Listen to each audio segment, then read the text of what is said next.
Hey Flosstube, I'm Michelle. This is my romantic tangle. It is Wednesday, November 28th, 2000. No, it is not. It is Wednesday, November 18th, 2000, and I have all week long been completely incapable of keeping it in my head what day it is. It is driving me batty. I'm filming on my couch. I'm at home. I don't have to go upload from my daughter's driveway. Nothing is on fire.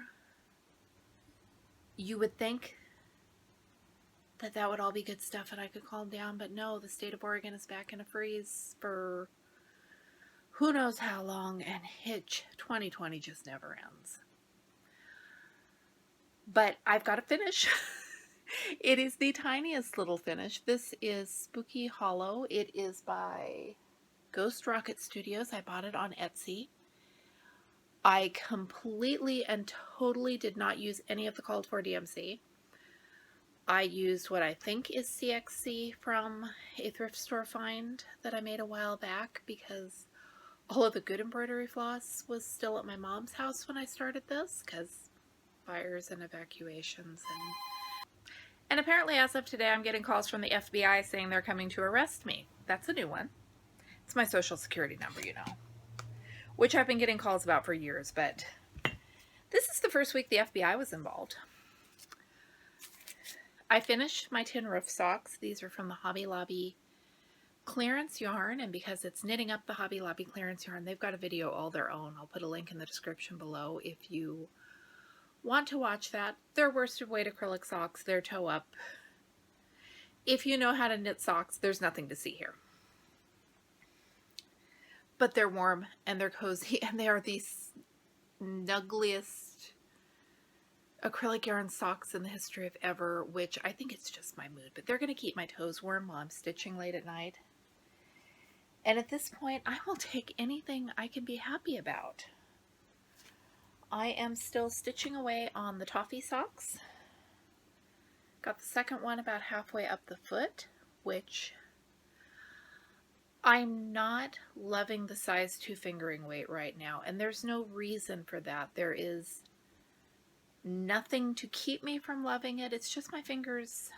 I think I'm too stressed and annoyed with the world to really be having any fun with my projects right now. And of course I got up before I started filming this to pick up the thing I needed to show you and thought of another thing I needed to show you and didn't get the first thing, so I'll be right back. Yeah, those are new project bags I made while I was over at the coast with my mom, and they are gone without a trace. They'll turn up as soon as I'm done filming this. I took Halloween window clings. I put them between layers of vinyl to make a project bag. I love them. There's a tutorial video if you want to make bags with window clings. I'll put that in the description. Now I'm out of breath. I am really happier than I've been in a while, but I'm really unsettled by the way the world is right now, and it's the freeze. I knew it was coming. I was hunkering down with the boys regardless of what the government said to do, but tell me I can't go out to dinner with my husband and I'm gonna get testy. I think I know what I want to start. I have been wanting to do another single color alphabet sampler sort of thing since I finished Bendy Stitchy's acceptance sampler a while back. This one is called When I Am Dead and in My Grave. It is by Dark Crosses. I got it on Etsy. And it says, "This work my friends may have when I am dead and in my grave." And it's got a little skull and crossbones up there, and I just want to stitch this. I have the thread. I had a piece of linen, but it got moved and I'll have to find it again. But I can do that. And I'm just loving the idea of this. I will probably change my mind and work on something else. I can't focus on a project right now. I had to force myself to finish Sleepy Hollow, which is sad because I love that little project. But I don't know what word I want. And I had another exciting find in my stash. I mentioned lots of videos again, falling in love with the Dimensions Gold Collection kit, Max in the Adirondacks. finding it in my sewing room with the shepherd's bush price tag and no memory of having purchased it. Well, for a long time, I've been looking at Nevermore from Prairie Schooler and thinking, I want to stitch that. I should buy that pattern. I want that. I was reorganizing my bookshelf and look what I found. And it's not so much look what I found, it's look at the price tag. I got this one at Shepherd's Bush too, and the receipt is in here. So I got it in Shepherd's Bush in 2015, not on the same trip where I bought Max. So I don't know if this is just going to be a continuing finding things I want and didn't know I had. Look at that urn. I didn't even see the urn until I held it up to the camera and, oh, I am stitching an urn. I should have done that for Flossoween, but I didn't know I had the pattern. Flossoween was fun. Thank you for bearing with me through all of my ridiculousness and drama and setbacks. And I thought that things would happen to derail me from my plans. I didn't think it would be those things. But I got some things done that I wouldn't have gotten done otherwise, and I had fun, and the things that I wanted to do that I didn't do are going in a box for next year because I want to do this again. Earlier this week, I reviewed a book called Lit Stitch and kind of talked myself into circles trying to explain why I didn't like the book. And I described some of the patterns as having words I won't say. And I don't like the book because I don't think the patterns are attractive. It is not the words. One of those words is a word that I don't say very often at all unless I hurt myself. My children think that word means mom cut herself bad, come running. But it's not a word I say, and I wasn't going to say it in a YouTube video because it was the title of someone else's cross stitch pattern. At the same time, I wanted to do a flip through of the book because the cover of the book promises patterns that will appeal to literary types and books, and nowhere. I went back, I reread all of the cover copy, I looked at all of the pictures on the book's Amazon listing, and there's nothing there to indicate. What I'm going to say is snarky cross stitch, but cross stitch with words that you wouldn't put on your walls when your grandma was coming over? I'm honestly not that afraid of that word. I just don't want to stitch it. I've seen a couple of patterns that I am tempted to stitch with that word in them, but I'm selective. I went to the coast with my mom for 4 days. We made project bags. We stayed in the room and just talked and talked and talked and talked and sewed a bit and went out for dinner twice. And it was fun. On the way over there, we stopped at a thrift store that had moved to a new location several years ago. I hadn't made it to the new location yet because it's not somewhere I usually find myself. We went, we looked around. It wasn't fabulous enough to film a thrifting video, but look what I found. Months ago, I was in at St. Vinny's and they had a hobnail milk glass vase. And I thought about it and I didn't buy it. And I went home and I told myself I should have bought it. And I went back and the hobnail one was gone, but they had a different milk glass vase. And I told myself, no, I want a hobnail one. Look what I found. For $1.50. And I was at $1.50. I'm hemming and hawing over buying this thing. Because Grandma collected milk glass. And I have her collection safely boxed up in the attic. And I don't need to buy milk glass. But she didn't, well, she had that one vase that everybody has, that's in every thrift store every day, and I don't think that's in the box. And I like this one better.